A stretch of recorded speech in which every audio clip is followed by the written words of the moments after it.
Hello everyone ଜୟ ଜଗନ୍ନାଥ। ସକାଳୁ ସକାଳୁ ପୁଅର ମୋର ବାହାରି ପଡ଼ିଲୁ ବଜାର, କାହିଁକି ନା ପୁଅ ଇଚ୍ଛା କରିଥିଲା ଦହିବରା ଖାଇବା ପାଇଁ, ହେଲେ ଜିଜୁ ଘରେ ନଥିଲେ।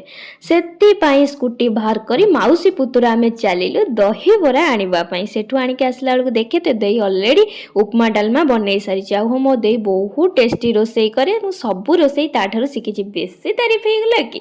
ମୁଁ କ'ଣ କରିବି କେଜାଣି ଜାଣିପାରୁନି। ପୁଅ ଆଜି ଯାଇ ମୋତେ ମାଉସୀ ଡାକୁନି, ମୋ ନାଁ ଧରି ଡାକୁଛି ଆଉ କହୁଛି ଆସେ ତୁ ମୋ ସାଙ୍ଗରେ ଖେଳିବୁ। ଆପଣମାନେ କମେଣ୍ଟ କରି କହିବେ ମୁଁ କ'ଣ କରିବି, କେମିତି ସେ ମୋତେ ମାଉସୀ ଡାକିବ।